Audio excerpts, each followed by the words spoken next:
Hello summoners, and welcome back to the Mobalytics patch 8.12 video tier list.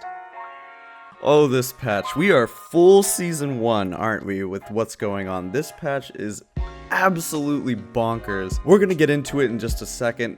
Really quick, just as a disclaimer, in case you didn't see the video yesterday, we posted a video explaining how the tier lists are made. Basically, we went into some of the nitty-gritty details of how our analysts and experts come up with the tier list rankings. So if you want to check it out and you ever need a refresher on how the tier lists are made, that video is going to be a good resource for you.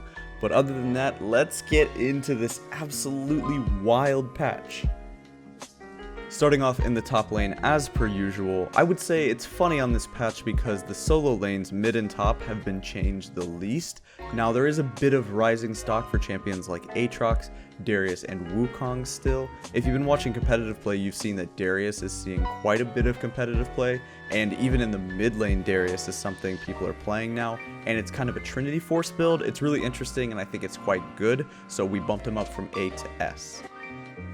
Once again for this patch, Wukong has made it back into S tier, and we simply cannot recommend this champion enough. He's very simple and easy to play, super effective, statistically he's doing well, feel wise he's doing well, he can carry really hard from the top lane, he can even be played as a mid lane assassin and a jungle assassin. He's a very strong, very simple champion, and that's a perfect champion for S tier.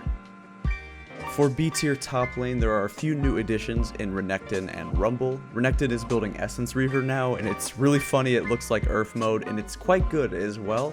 And Rumble got some nice buffs on this patch, and the removal of Banner of Command means that tanks can't punish him too hard by permanently pushing him in. Onto the jungle role, we do see a few new faces in S tier. We're looking at you, Talia, and then we see something interesting in S tier as well, which we'll get into in a second. Starting off with Talia, she was directly nerfed on this patch, however the champion is super strong. She's an S tier jungler, she's almost an S tier mid laner as well, and the reason is because her jungle clear is really good, the movement speed that she gets on her new passive is really good, she can gank, she one-hits you with electrocute. It's insane how much damage this champion does, and with her little mini rework that Riot gave her, they made her the most overpowered jungler in the game. Now, one of the things you've all been waiting for, let's just get into it, let's just talk about it, it's the elephant in the room, let's talk about Master Yi Taric, and then we'll talk about Nunu Karthus. The reason this is here in S tier, and we've paired them up as a duo, is because they're only S tier champions as a duo, and the reason that this works is because this is a new strategy coming around where you basically just farm up the Master Yi, you farm up the Karthus as much as possible, and then you protect them and just let them basically 1v5 the game with a Taric ulti on top of them, or a Nunu buffing Karthus' AP. The strategy has seen competitive play, and it's even successful in Challenger Elo, so what we recommend for you to do is understand it, respect it, and realize why it's good, and then maybe try it out for yourself. Kindred got some great buffs on this patch and continually gets buffed with quality of life, attack speed, damage, everything that they're going to need to be really good. Eventually this champion is going to make their way into S tier. Not yet, they're not there just yet, but with enough buffs and enough nerfs to other junglers, this is going to be an S tier jungler. Onto the mid lane, where there is a bit of mix-up, but as we said before, top and mid on this patch compared to the last one are going to be mostly unchanged. We still have our roaming friends in S tier who move around the map and kill you constantly in Aurelion Soul, Twisted Fate, and Talon. Zoe is still insane, and Irelia is still really good. Recently, Faker hit rank 1 again on the Korean Challenger solo queue ladder, and the way that he did it was by playing Irelia mid lane. She is really good as a mid lane champion, her matchups are better than they are for top lane, and she's even blind pickable, which is really weird to say that an AD bruiser melee champion is blind pickable for mid lane, but that's just the meta that we're in. On to the bottom lane role, which we are not going to call AD carry anymore because that's not what this is. There are bruisers, there are mages, this role is in shambles, and we absolutely love it here at Mobalytics. You will notice that your standard marksmen are going to be in S tier, but that's simply because these champions are not 100% crit reliant, on top of the fact that they do very well in the early game and they are huge lane bullies, which is what the meta is all about. Lucian became S tier due to the massive base stat nerfs, meaning he can bully lane much harder, as well as the Blade of the Ruin King buffs being very nice for him. So the build is Blade of the Ruin King, the OP Essence Reaver which he abuses and makes look like Earth mode, and Black Cleaver. All three of these items are very good, and by the time you get those three items, the game is most likely over in this meta, which makes Lucian very, very good.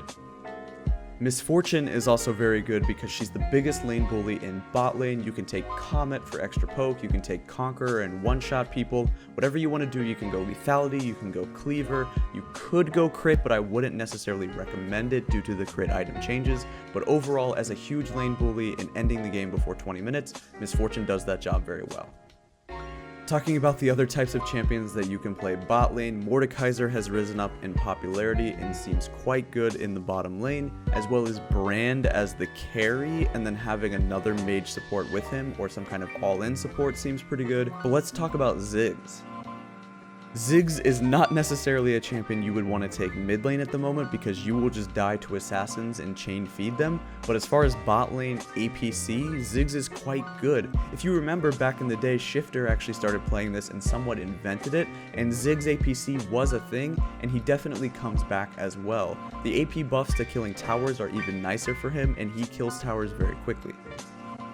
But this meta is highly experimental for bot lane carries. We've seen ADCs taking teleport almost religiously. We've seen Vladimir rise bot lane, Lulu bot lane. Try some stuff out. Report back to us. Let us know in the comment section down below. What are your favorite bot lane carries to play? What are some of your favorite bot lane duos to play with your friends? And maybe it'll make it into the next tier list because this meta is so up in the air, nobody really knows what is the best. Finally, moving on to the support role where we see the massive nerf to shields and some of the Ardent Sensor redemption type items, and the only enchanter seems to be left in S tier is Nami.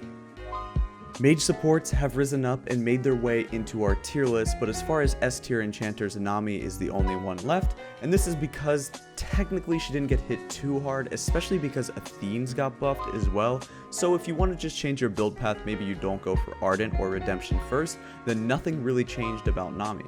She's kinda laughing at the other enchanters who got their shields massively nerfed, whereas Nami got no abilities directly touched, so Athene's into maybe some more AP could be quite good.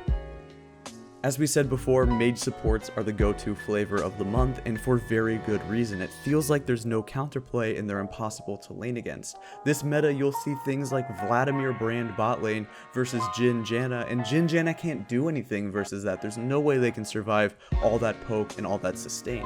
This meta is wild. It's either going to be an all-in support, something like Alistar or Leona, who's going to tower dive you at level 6 over and over again, or it's going to be a mage support that pokes you down and makes you hate the game.